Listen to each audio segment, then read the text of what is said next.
Hi hello বন্ধুরা, জানি সবাই ভালো আছো। আজকে মৌন অমাবস্যা 29শে মার্চ, তাই তোমাদের সবার সাথে সবসময় শাড়ির ব্যাপার শেয়ার করি। কিন্তু আজকে একটা খুব সুন্দর একটা জিনিস শেয়ার করতে চলেছি, যেটা আমার বাড়িতে আছে এবং আমি কখনো কখনো শেয়ার করিনি কারোর সাথে। আমার বাড়িতে কিন্তু স্বয়ং আমার মা আছেন, ঠিক আছে। মানে অনেকেই হয়তো জানেন, সবাই বলবেন যে তোমার মা তো মারা গেছেন অনেক আগেই, তাহলে তোমার কেমন মা আছেন। তা সেই সূত্রে সূত্রে বলে যাচ্ছি, আমার বাড়িতে কিন্তু খুব সুন্দর আমার এই মা আছেন, ঠিক আছে। মানে এই মা যে আমার জন্মদাত্রী মায়ের থেকেও অনেক কিন্তু আমাকে প্রোটেক্ট করেছেন সব সময়, এবং সব সুখে দুঃখে সব সময় কিন্তু উনি আমার পাশে থেকেছেন, ঠিক আছে। তো আমি সেগুলো 100% হাতে নাতে প্রমাণ পেয়েছি। তাই আমি আমার মাকে খুব ভালোবাসি। আমি ওনাকে বলেছিলাম যে আমি তোমাকে যদি বাড়ি কিনি, আমি তোমাকে যেখানেই বাড়ি কিনি, আমি কিন্তু তোমাকে আগে প্রতিষ্ঠা করব, তোমাকে আমার কাছে এনে রাখবো।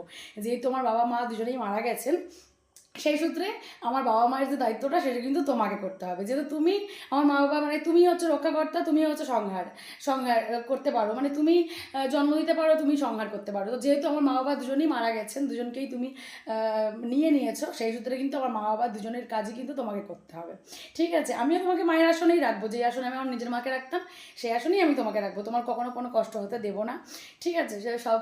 তো আজকে সেই অমাবস্যার পুজো, ঠিক আছে। আজকে মাকে একবার দেখিয়ে দিচ্ছি। হ্যাঁ, আমিও স্নান টান করে সুন্দর করে একদম শাড়ি ফাড়ি পরে চলে এসেছি। মা আর মেয়ে একই রকম শাড়ি পরবে, সেটাই স্বাভাবিক। যাই হোক, মাকে দেখে নিন সবাই মিলে। এই যে হচ্ছে আমার বাড়ির মা, ঠিক আছে। আমার মা খুবই মিষ্টি দেখতে, একদম আমার মুখের সঙ্গে একদম ম্যাচিং হয়ে যায়। যাই হোক, তো এখন মাকে সুন্দর একটা শাড়ি পরাবো আজকে। সবার ফার্স্টে আজকে ভোগ রান্না করারও অনেক ব্যবস্থা। আজকে দেখাবো খুব সুন্দর মায়ের শাড়ি। এটা আমার মায়ের মন্দির, দেখো এই দেখো, এটা পুরো মায়ের মন্দির। এই যে মায়ের মন্দির পুরো আমি এরকম ডিজাইন করেছি। দেখাচ্ছি, এক মিনিট লাইটগুলো জ্বালিয়ে দিই তাহলে। এই যে এরকম একটা ডিজাইনও করেছি আমি ঝাড়বাতির, ঠিক আছে।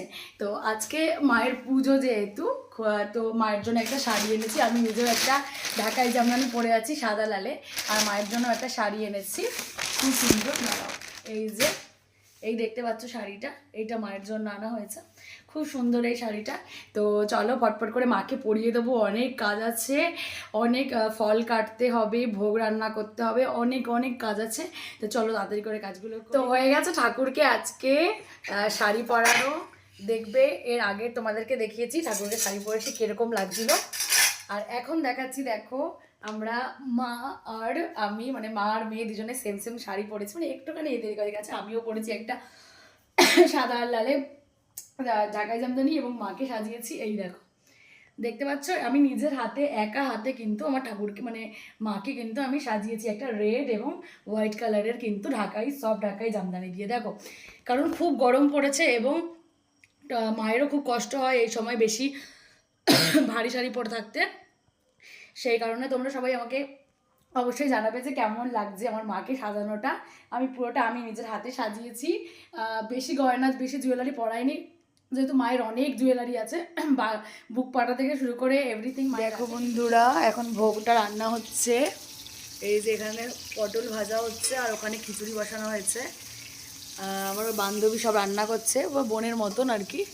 এখানে এখনও ভাজার বাকি আছে, বেগুন 5 রকমের ভাজা যেহেতু হবে, তাই পটলটা ভাজা হচ্ছে, ওখানে আলুটা ভাজা হয়ে গেছে, আর বেগুন কুমড়ো আর বরবটিটা এখনও ভাজা হবে।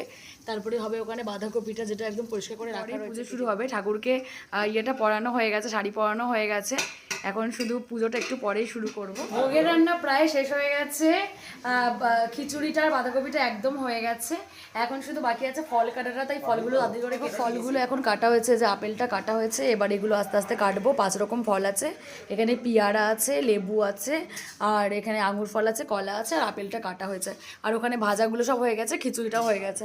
এখন বাকি আছে শুধু বাঁধাকপিটা, যেটা রান্না হচ্ছে এখনো অবধি। দেখো সব হয়ে গেছে রেডি, সব এখানে সাজিয়ে দিয়ে দিয়েছি ঠাকুরকে খেতে।